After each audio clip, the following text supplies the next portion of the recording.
Hello guys, कैसे हैं? I hope कि आप अच्छे होंगे। तो गाइज आज का ये वीडियो काफी ज्यादा इंपॉर्टेंट होने वाला है। आज की इस वीडियो के अंदर गाइज हम बात करने वाले हैं सोर्टिंग के बारे में। सोर्टिंग को लेके काफी सारे जो टेक्नीशियन है वो परेशान रहते हैं और वो समझ नहीं पाते कि किस आईसी से सोर्टिंग आ रहा है, और उसके बाद वो बोर्ड में इधर उधर वोल्टेज डाल के काम को बनने की जगह और बिगाड़ देते हैं। इसलिए गाइज आज का ये वीडियो आपको कंप्लीट जरूर देखना चाहिए। इस वीडियो के अंदर गाइज मैं आपको एक परफेक्ट तरीका बताने वाला हूँ सोर्टिंग को फाइंड आउट करने का और सोर्टिंग को निकालने का। इसलिए गाइज अगर आप फोन की रिपेयरिंग करते हैं तो ये वीडियो आप शुरू से लेकर एंड तक जरूर देखते रहिए। और वीडियो शुरू करने से पहले गाइज मैं आपको बता दूं कि अगर आप फ्री में बेसिक से लेकर एडवांस लेवल की रिपेयरिंग सीखना चाहते हैं तो इसके लिए गाइज आप हमारे चैनल को सब्सक्राइब करिए, ऑल नोटिफिकेशन ऑन कर लीजिए ताकि जब भी हम वीडियो डालें उसका नोटिफिकेशन गाइज आपको तुरंत मिलता रहे। और गाइज आप अपने मोबाइल रिपेयरिंग के नॉलेज को इंक्रीज करना चाहते हैं तो इसके लिए गाइज आप हमारे चैनल पे पुराने जो वीडियोज हैं उनको देख सकते हैं। हर वीडियो से गाइज आपको एक जो नई चीज है वो सीखने को मिलेगी, इसलिए गाइज आप उन वीडियो को देख के अपना जो नॉलेज है उसको इंक्रीज कर सकते हैं। तो चलिए गाइज आज का वीडियो शुरू करते हैं। देखिए गाइज आज की इस वीडियो के अंदर हम बात करें सोर्टिंग के बारे में। काफी सारे टेक्नीशियन परेशान रहते हैं, पहचान नहीं पाते कि सोर्टिंग किस आईसी से आ रहा है, ठीक है। और उसके बाद वो बोर्ड के अंदर कहीं इधर उधर वोल्टेज डाल देते हैं, जिसके वजह से गाइज बोर्ड के किसी दूसरे सेक्शन के अंदर सोर्टिंग आ जाती है और उसके बाद गाइज फोन बनने की जगह और ज्यादा बिगड़ जाता है। तो देखिए गाइज एक चीज मैं आपको बता दूं कि हमारा जो बोर्ड होता है, पीसीबी होता है, उसके अंदर सोर्टिंग हमें दो जगह से देखने को मिलती है। एक होता है हमारा प्राइमरी लाइन और एक होता है हमारा सेकेंडरी लाइन। प्राइमरी लाइन जब भी शॉर्ट होता है तो उसमें आपको मैक्सिमम चांस के अंदर गाइज फुल शॉर्टिंग देखने को मिलेगी, ठीक है। फुल शॉर्टिंग जब भी आपको देखने को मिलती है प्राइमरी लाइन के अंदर तो गाइज आप उसके अंदर 4.2 वोल्टेज 5 एम्पियर अगर बैटरी कनेक्टर पे डालेंगे तो गाइज शॉर्टिंग है वो आपके सामने आ जाएगी। यानी कोई भी जो कंपोनेंट शॉर्ट होगा वो हीट हो जाएगा और उससे आपको पता चल जाएगा कि कहाँ पे शॉर्टिंग आ रही है, तो उस कंपोनेंट को आप रिप्लेस कर सकते हैं या फिर निकाल सकते हैं, ठीक है। लेकिन सेकेंडरी लाइन में हमेशा हाफ शॉर्टिंग देखने को मिलता है और सेकेंडरी लाइन की जो शॉर्टिंग होती है उसको फाइंड आउट करना थोड़ा मुश्किल होता है, उसको गाइज रिमूव करना थोड़ा मुश्किल होता है, ठीक है। तो पहले मैं आपको थोड़ा बता दूं कि प्राइमरी लाइन क्या होता है, सेकेंडरी लाइन क्या होता है। अगर गाइज मैं आपको प्राइमरी लाइन के बारे में बताने की कोशिश करूं, अगर मैं आपको सिंपल तरीके से बताऊं तो बैटरी कनेक्ट का जो वोल्टेज पहले जहां पे जा रहा है वो होती है हमारी प्राइमरी लाइन। जैसे ही आपने बैटरी फोन के अंदर लगाया, बैटरी लगाने के बाद बैटरी का जो वोल्टेज है वो पहले जिस आईसी में जा रहा है उस लाइन को गाइज हम बोलते हैं प्राइमरी लाइन। और सेकेंडरी लाइन उस लाइन को बोलते हैं फोन के अंदर दूसरी मतलब एक आईसी लगी हुई है, उसमें बैटरी से वोल्टेज आया और बैटरी से वोल्टेज आने के बाद उस आईसी से कहीं दूसरी जगह पे वोल्टेज निकल रहा है, उसको गाइस हम बोलते हैं सेकेंडरी लाइन। तो आपको समझ में आ गया होगा कि प्राइमरी लाइन क्या है, सेकेंडरी लाइन क्या है। अगर गाइस इसमें आपको डिटेल में वीडियो चाहिए, पूरा डिटेल में एक एक लाइन के बारे में अगर आपको वीडियो चाहिए तो आप कमेंट करके बताइए। आने वाले वीडियो के अंदर गाइस मैं आपको प्राइमरी लाइन और सेकेंडरी लाइन के बारे में फुल डिटेल में जरूर बताऊंगा। तो आपको एक बार समझ में आ गया होगा कि प्राइमरी लाइन क्या है, सेकेंडरी लाइन क्या है, ठीक है। प्राइमरी लाइन की शॉर्टिंग निकालना काफी ईजी होता है क्योंकि गाइस उसमें जब भी शॉर्टिंग आती है तो मैक्सिमम चांस में फुल शॉर्टिंग आती है। और फुल शॉर्टिंग आने के टाइम पे जब आप बोर्ड के अंदर जहां जहां प्राइमरी लाइन जा रही है वहां पे रोजिन को अप्लाई करके और जब आप डीसी मशीन को 4.2 वोल्टेज और 5 एम्पियर पे सेट करके जब आप बोर्ड के अंदर लगाएंगे तो जो भी कंपोनेंट शॉर्ट होगा वो तुरंत हीट हो जाएगा और आपको पता चल जाएगा कि कहां पे शॉर्टिंग आ रही है। लेकिन सेकेंडरी लाइन की जो शॉर्टिंग होती है उसको निकालना, उसको फाइंड आउट करना थोड़ा मुश्किल होता है और यहीं पे टेक्नीशियन गलती करते हैं। जहां पे फोन के अंदर उसको कोई टेक्नीशियन को कोई भी कंपोनेंट दिखाई देता है कि ये बीप कर रहा है तो उस पर वो क्या करते हैं कि 4.2 वोल्टेज 5 एम्पियर डायरेक्ट इंजेक्ट कर देते हैं, जिसकी वजह से या तो हमारा सीपी शॉर्ट हो जाता है या फिर हमारी पावर आईसी शॉर्ट हो जाती है या फिर कोई लाइन वो इंटरनली डैमेज हो जाती है। लेकिन ये गलती आपको कभी भी नहीं करनी है। देखिए गलती क्या करती है मैं आपको बताता हूं। अब यहाँ पे आपको दिखाई दे रहा है ये हमारा पावर हो गया है, ये हमारा सीपीयू, ये हमारा ईएमएमसी है। अब आपने चेक किया आपके पास कोई फोन आया जिसको आप डीसी पे लगा रहे हो तो उसमें ऑटो एम्पियर कंज्यूम कर रहा है, मतलब कहीं ना कहीं सेकंड लाइन के अंदर शॉर्टिंग आया हुआ है और वो भी हाफ शॉर्टिंग आया हुआ। उस टाइम पे आप जब मल्टीमीटर से चेक करोगे तो मान लो कि आपको यहाँ पे एक पावर आईसी के पास में काफी सारे जो कंपोनेंट लगे हुए हैं, यहाँ पे मैंने आपको दिखाया नहीं कि कौन कौन से कंपोनेंट, काफी सारे कंपोनेंट लगे होते हैं। कैपेसिटर मैक्सिमम चांस में कैपेसिटर लगे होते हैं और कुछ प्राइमरी लाइन के कैपेसिटर इसके पास में लगे होते हैं और सेकेंडरी लाइन के जितने भी कंपोनेंट है वो इसके बाहर में लगे हुए हैं, ठीक है। और काफी सारी कॉइल भी इसके पास में लगी होती हैं।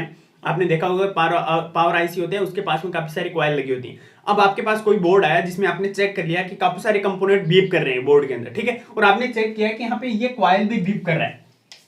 अब टेक्नीशियन गलती क्या करते हैं, ये कॉइल बीप कर रहा है, तो सबसे पहले क्या करेंगे 4.2 वोल्टेज 5 एंपियर इस कॉइल पे ही डायरेक्ट इंजेक्ट कर देंगे। पहले इधर डालेंगे तो सीपीयू हीट हो जाएगा, फिर इधर डालेंगे तो पावर आईसी हीट हो जाएगी। तो उसके बाद वो समझ लेते हैं कि कहीं ना कहीं सीपीयू में शॉर्टिंग आ गई है, जिसकी वजह से ये फोन बन नहीं पाएगा। उसके बाद रिटर्न कर देते हैं या फिर कुछ कंपोनेंट को निकालने लगते हैं। जैसे मान लो कोई भी कंपोनेंट बीप कर रहा है, उसको निकाल दिया, फिर भी शॉर्टिंग नहीं की, सेकंड को निकाल दिया, थर्ड को निकाल दिया, ऐसे निकालते जाते हैं और वहां पे काम बनने की जगह बिगड़ जाता है। आपको स्मार्ट वर्क करना है। कैसे करना है मैं आपको बताता हूं। देखिए, आपके पास कोई भी बोर्ड आता है, प्राइमरी लाइन की शॉर्टिंग तो आप आसानी से फाइंड आउट कर लेंगे। इसमें मैंने पहले वीडियो भी बनाया है, जिसका लिंक आपको डिस्क्रिप्शन में मिल जाएगा, उस वीडियो को भी आप देख सकते हैं। लेकिन सेकेंडरी लाइन की शॉर्टिंग निकालने के लिए आपको क्या करना है, पहली गलती आप जो करते हैं वो कभी भी नहीं करना। सेकेंडरी लाइन की शॉर्टिंग बोर्ड के अंदर आ रही है तो कभी भी आपको 4.2 वोल्टेज 5 एम्पियर बोर्ड के अंदर इंजेक्ट नहीं करना है। किसी भी कंपोनेंट पे आपको 4.2 वोल्टेज नहीं डालना है, ठीक है। इस बात का आपको खास करके ध्यान रखना है। अब देखिए, आपको चेक करना है कि सबसे पहले आप आएंगे पावर आईसी के अगल बगल में। पावर आईसी के पास में आप चेक करेंगे कि कौन सा कंपोनेंट यहाँ पे बीप कर रहा है। काफी सारे कैपेसिटर आपको वहां पे मिलेंगे जो बीप करेंगे। अब कुछ बक कैपेसिटर भी होते हैं जो हमेशा बीप ही करते हैं। दोनों साइड से आप चेक करेंगे तो बीप करते हैं। इसमें मैंने वीडियो बनाया, उसका लिंक आपको डिस्क्रिप्शन में मिल जाएगा, उस वीडियो को भी आप देख सकते हैं। वो बीप करते हैं, लेकिन बीप के साथ में उसमें रीडिंग आती है, ठीक है। अगर बीप के साथ में आपने चेक किया, मान लो बीप के साथ में अगर 30 से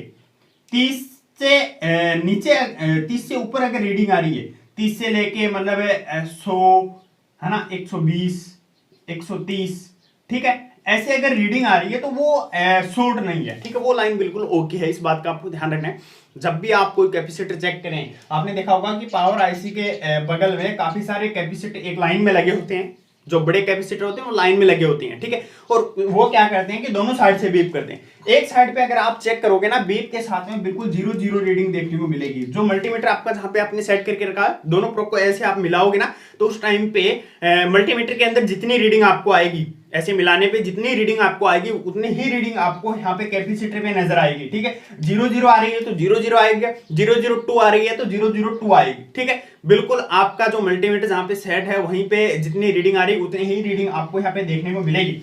लेकिन दूसरी साइड पे आप जब लगाओगे ना, वहां पे बीप भी आएगी और बीप के साथ में यहाँ पे रीडिंग देखने को मिलेगी। अगर ये रीडिंग 30 से ऊपर आ रही है, 30 से ऊपर आ रही है, तो ये लाइन शॉर्ट नहीं है। यहाँ पे आपको वोल्टेज कभी भी नहीं डालना, इस बात का आपको ध्यान रखना है। अगर रीडिंग 30 से नीचे आई, जैसे 10 आ गया, 15 आ गया, ऐसे अगर रीडिंग आ रही है, तो उस टाइम पे कहीं ना कहीं आपकी जो लाइन है उसमें शॉर्टिंग रहती है, हाफ शॉर्टिंग रहती है। तो उस टाइम पे कितना वोल्टेज डालना है वो मैं आपको बताऊंगा, ठीक है। तो ये चीज मैंने आपको बता दिया कि कैपेसिटर अगर आपका एक साइड से बीप कर रहा है और दूसरी साइड से भी बीप कर रहा है, कुछ रीडिंग उसके साथ में आ रही है, कितनी रीडिंग आ रही है वो मैंने आपको यहाँ पे बताया। तो उस टाइम पे वोल्टेज उस लाइन पे कभी भी नहीं डालना। अब समझिए आप, देखिए पावर आईसी के पास में आपने चेक किया, काफी सारे कंपोनेंट बीप कर रहे हैं, तो कभी भी कोई भी ऐसे कंपोनेंट को निकालना नहीं है। जब तक आप चेक नहीं कर ले अच्छे से, तब तक आपको कभी भी निकालना नहीं, ठीक है। तो आपने चेक किया, काफी सारे कंपोनेंट बीप कर रहे हैं, साथ में ये जो कॉइलें लगी होती हैं ये भी बीप कर रहे हैं। अब ये कॉइलें बीप कर रहे हैं, तो यहाँ पे टेक्नीशियन समझ नहीं पाते कि मतलब शॉर्टिंग है कहाँ पे, ठीक है। वो क्या करते हैं, डायरेक्ट यहाँ पे वोल्टेज डालना स्टार्ट कर देते हैं, जिसकी वजह से या तो सीपीयू शॉर्ट हो जाता है, या फिर पावर आईसी शॉर्ट हो जाती है, या फिर ईएमएमसी वाली लाइन पे वोल्टेज डाल देते हैं तो ईएमएमसी खत्म हो जाती है। तो ऐसा कभी भी नहीं करना। आपने चेक किया, ये कॉइल हीट कर रही है, ठीक है। अब आपको समझ नहीं पा रहा है, आप समझ नहीं पा रहे, आपको पता है कि ये जो कॉइल है ये तो पावर से कनेक्टेड है या सीपीयू से कनेक्टेड है।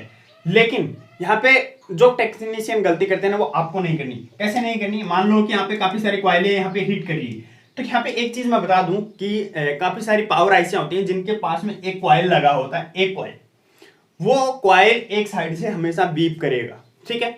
एक साइड से नहीं, दोनों साइड से ही उसमें बीप आपको देखने को मिल जाएगी। एक कॉइल इसमें बीप करता है, ठीक है। कुछ जो पावर आईसी होती है उनके पास में एक कॉइल लगाया जाता है जो ऑलरेडी ग्राउंड होता है, ठीक है। आप वो अगर स्कीमेटिक में देखेंगे तो आपको पता चल जाएगा वो ऑलरेडी ग्राउंड होता है। अब टेक्नीशियन को पता नहीं रहता है कि ये ग्राउंड ऑलरेडी है। वो क्या करते हैं, देखते हैं कि बीप कर रही है, इसको निकाल के वोल्टेज पे वोल्टेज डालते रहते हैं। लेकिन ऐसी गलती आपको नहीं करना। आपको पहले चेक कर लेना है कि वो ऑलरेडी ग्राउंड तो नहीं है। अगर ग्राउंड है तो उसको आपको हिलाना भी नहीं, उसको कुछ भी नहीं करना, ठीक है। क्योंकि ऑलरेडी ग्राउंड जो कॉइल रहता है उस पर अगर आप वोल्टेज डालेंगे तो क्या होगा, पावर आईसी शॉर्ट होगा, ठीक है।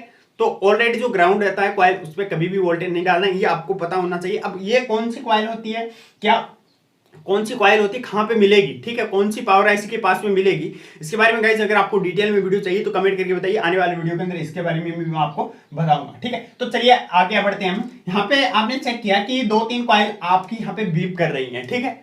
तो आपको करना क्या है कि सबसे पहले उस कॉइल को निकाल लेना। मान लो कि ये कॉइल बीप करी है, तो सबसे पहले आपने यहाँ पे चेक किया बीप आ रहा है, यहाँ पे चेक किया बीप आ रहा है, ठीक है। तो उस टाइम पे आपको क्या करना है, इस कॉइल को निकाल लेना है। जैसे कि मान लो आपने इस कॉइल को यहाँ पे निकाल लिया, ये देखो ये कॉइल आपने यहाँ पे निकाल लिया, ठीक है। अब कॉइल को निकालने के बाद आपको यहाँ पे चेक करना है इस साइड पे। यहाँ पे आप चेक करेंगे तो यहाँ पे अगर बीप आया, यहाँ पे अगर बीप आया तो इसका मतलब कहीं ना कहीं शॉर्टिंग कहां से आ रही है, इस साइड से शॉर्टिंग आ रही है, ठीक है। आपने कॉइल को निकाला, इस साइड पे अगर बीप आ रही है तो इस साइड में शॉर्टिंग, अगर यहाँ पे रीडिंग आ गया इसका मतलब सीपीयू की साइड बिल्कुल सेफ है, उसमें कोई शॉर्टिंग नहीं है, सीपीयू बिल्कुल ओके है, इस साइड पे कोई भी शॉर्टिंग नहीं है। शॉर्टिंग आ रही है तो वो पीछे से आ रही है, मतलब पीछे से आ रही है, आगे कोई प्रॉब्लम नहीं है, ठीक है। आपने कॉइल निकालने के बाद चेक किया, आपने चेक किया कि कॉइल निकालने के बाद इस साइड में तो रीडिंग आने लग गया और इस साइड में सीपीयू की साइड में यहाँ पे बीप आ रहा है, यहाँ पे बीप कर रहा है। इसका मतलब सीपीयू में प्रॉब्लम है, सीपीयू या तो किसी ने हीट मार दी जिसकी वजह से उसकी जो बोर्ड है वो अंदर से मेल्ट हो गई, या फिर ऐसा हो सकता है कि सीपीयू, कई बार ऐसा होता है कि सीपीयू ड्राई होने की वजह से भी काफी सारी जो कॉइल है ये बीप करने लगती हैं, और जब सीपीयू को निकाल के हम रिवॉल्व कर देते हैं तो उस टाइम पे हमारा फोन ओके हो जाता है।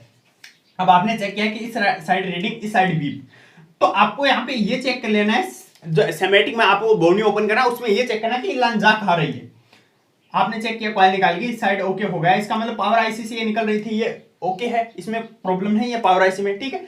अगर ये लाइन सीपीयू में डायरेक्ट जा रही है तो आपको पता चल जाएगा कि ये लाइन सीपीयू से आ रही है और इसके बीच में कोई भी कंपोनेंट यहाँ पे नहीं लगा हुआ है, ठीक है। या फिर काफी सारे कैपेसिटर, जैसे यहाँ पे एक कैपेसिटर लगा हुआ है, काफी सारे कैपेसिटर इस लाइन में लगे भी हुए हैं, तो उस टाइम पे आप मतलब यहाँ पे जो वोल्टेज इंजेक्ट करेंगे, मान लो यहाँ पे ये लाइन बीप करी, इसमें काफी सारे कंपोनेंट लगे हुए हैं, तो आप पहचान नहीं पा रहे कि सीपीयू शॉर्ट है या फिर उन कंपोनेंट में मतलब कोई कैपेसिटर शॉर्ट है, तो उस टाइम पे आपको क्या करना है, उस टाइम पे आपको कितना वोल्टेज डालना है मैक्सिमम। आप सबसे पहले आप ट्राई करेंगे, आप सबसे पहले 1 वोल्टेज डालेंगे और डीसी मशीन को आप यहाँ पे 3 एम्पियर पे सेट करेंगे, 3 एम्पियर पे सेट करेंगे।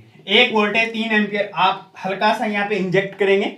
अगर कोई कंपोनेंट यहाँ पे हीट करता है तो आपको उस कंपोनेंट को निकाल देना है। अगर यहाँ पे आपने वोल्टेज डाला और यहाँ पे कोई भी जो कंपोनेंट वो हीट नहीं किया, डायरेक्ट यहाँ पे सीपीयू हीट होना लग गया, मान लो ऐसे सीपीयू हीट हो रहा है, या बीच से मैक्सिमम चांस में ऐसे बीच से हीट होता है, ठीक है, मैक्सिमम चांस में ऐसे बीच से हीट होता है। मान लो आपने यहाँ पे 1.3 एम्पियर यहाँ पे इंजेक्ट किया, सीपीयू हल्का से हीट हुआ या फिर हीट नहीं हुआ, तो उस टाइम पे आपको थोड़ा वोल्टेज को इंक्रीज करना है, ठीक है। 1.5 वोल्टेज 3 एम्पियर को आपको यहाँ पे डालना है, ठीक है। उसके बाद मैक्सिमम आपको 2 वोल्टेज तक डालना, 2 वोल्टेज से ऊपर नहीं डालना, 3 एम्पियर को आपको इंजेक्ट करना, हल्का सा इंजेक्ट करना, लगा के नहीं रखना, हल्का सा आप इंजेक्ट करेंगे। कोई कंपोनेंट हीट किया तो आपको पता चल जाएगा। सीपीयू अगर फिर भी हीट हो रहा है, तो डायरेक्ट आप सीपीयू को निकालेंगे, कोई भी कंपोनेंट को रिमूव नहीं करेंगे, डायरेक्ट सीपीयू को निकालेंगे और इस लाइन को चेक करेंगे। अगर इस लाइन की शॉर्टिंग सीपीयू निकालने में चली गई और उसके बाद आप सीपीयू को रिवॉल्व करके इसमें लगाएंगे, अगर सीपीयू निकालने पे शॉर्टिंग चली गई, इसका मतलब सीपीयू में शॉर्टिंग है। सीपीयू को रिवॉल्व करके आप अगर वापस यहाँ पे लगा रहे हैं और फिर से शॉर्टिंग आ जा रही है, तो कहीं ना कहीं सीपीयू प्रॉब्लम कर रहा है, कहीं ना कहीं सीपीयू प्रॉब्लम कर रहा है। अगर आपने इसको निकाला, सीपीयू को आपने निकाल दिया, फिर भी ये लाइन शॉर्ट मतलब यहाँ पे प्रॉब्लम कर रही है, डायरेक्ट यहाँ से आपने कॉइल को उठा लिया और ये सीपीयू में जा रही है, बीच में कुछ कंपोनेंट लगे हुए हैं और आपने इसको उठाने के बाद ये लाइन बीप कर रही है, तो उस टाइम पे आपको वोल्टेज डालना है। उस टाइम पे आप यहाँ पे 2 वोल्टेज 3 एम्पियर डाल सकते हैं, या फिर 3 वोल्टेज 5 एम्पियर आप यहाँ पे डाल सकते हैं। 3 वोल्टेज 5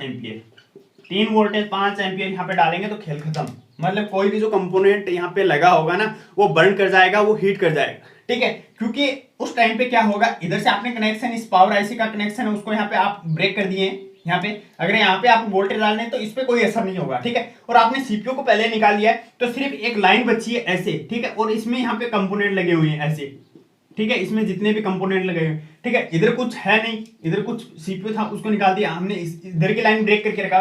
तो अब यहाँ पे आप अगर कितना भी वोल्टेज डालेंगे, चाहे 5 वोल्टेज आप यहाँ पे डाल रहे हैं या फिर 4 वोल्टेज डाल रहे हैं, 5 एम्पियर इंजेक्ट कर रहे हैं, तो क्या सीपीयू शॉर्ट होगा? नहीं होगा, क्योंकि सीपीयू को निकाल लिया, पावर आईसी की लाइन को ब्रेक हमने कर दिया, बचे ये कुछ कंपोनेंट, कैपेसिटर या डायोड आपको यहाँ पे नजर आएंगे, ठीक है। तो वो अगर हिट करते हैं तो हमें इजिली पता चल जाएगा कि कौन सी लाइन में शॉर्टिंग है, ठीक है। तो सीपीयू को निकालने के बाद आप अपना जो वोल्टेज है उसको इंक्रीज कर सकते हैं, वोल्टेज को आप धीरे धीरे बढ़ाएंगे, ठीक है। ठीक, पहले आप मतलब 2 वोल्टेज डालेंगे, फिर 3 करेंगे, फिर 4 करेंगे, 5 करेंगे, 6 मैक्सिमम कर देंगे ना, तो ये लाइन ही आपकी मतलब इंटरनली डैमेज हो सकती है, ठीक है।